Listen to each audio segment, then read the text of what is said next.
I went to a regional real estate meeting a month ago in Denver and allowed over 2 hours, so I wouldn't be late. But I still got there with only 10 minutes to spare. Kelly turned onto the street that bordered her favorite knitting shop, Lambspun. I hear ya. I don't know how Steve stands it. She waited for cars to pass, then turned onto the gravel driveway that ran between the shop and her cottage beside the golf course, ablaze with lights. The little cottage was the only bright light in the dark. Kelly didn't like coming home to a dark house, especially an empty dark house. Steve doesn't have a choice, Kelly. He's only doing what he has to get through this terrible housing market. I hope things start to improve in a few months. It's brutal out there. Yeah, I know, and it doesn't look like it's getting any better. Listen, I'm gonna go to sleep. See you tomorrow. Bye, Jen. Kelly clicked off her cell phone, then nosed her car into its space in front of the cottage she had inherited 3 years ago, after her Aunt Helen's murder. The car's high beams bathed the front of the beige stucco and red-tiled roof cottage in bright light. Kelly heard her Rottweiler Carl barking his welcome home bark in the backyard. Carl could always tell the sound of her engine and knew when she returned. Grabbing her bag, she exited the car and headed down the walk to the steps of her snug cottage. Once inside, Kelly opened the patio door where Carl stood, not so patiently, barking to come in and join her. Hey, Carl, how you doing? She said as Carl bounded inside, barely pausing for a head pat before heading toward the kitchen. Maybe forgotten food crumbs lingered. Glancing outside to the concrete patio, Kelly searched for Carl's water dish. Carl, did you drag your water dish into the bushes again?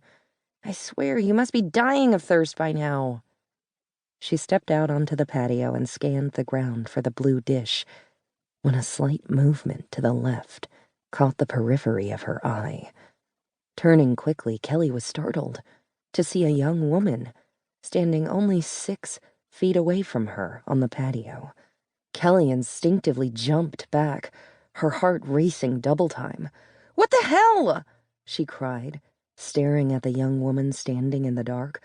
Who are you? The young woman didn't answer. She simply stared back at Kelly, smiling. Kelly could see her features from the lights shining inside the house.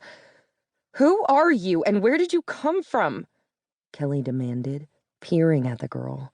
The young woman appeared college-aged and was slightly built, with medium-length blonde hair, a pretty face, and a snub nose. She was wearing a print dress that came to the tops of her knees, and she was barefoot. Again, the girl made no answer, but her smile grew wider. She clasped her hands together in front of her and began to rock gently, side to side. Suddenly, Kelly knew. Drugs. The girl was stoned. Totally. That vacant, not really there look in her eyes, that big pumpkin grin, and the rocking, gently rocking back and forth, as if to some inner music. Oh, yeah, Kelly thought to herself. She'd seen this before. Years ago in college at parties where drugs were freely available. Some chose to partake and temporarily leave the planet behind, so to speak, and others stayed, feet firmly planted on terra firma. Kelly always stayed planted. Kelly studied the girl again and lowered her voice, trying once more to get a response. Where did you come from? What's your name? But there was no response. The girl continued to grin and rock back and forth. Kelly backed away toward the patio door and stepped inside the house, sliding the door shut. Then she flipped the lock, just in case. Even though the girl appeared harmless, Kelly wasn't about to take a chance, especially given that the girl was clearly not in possession of her faculties at the moment. The girl needed medical help. No telling what drugs she'd taken, or how many.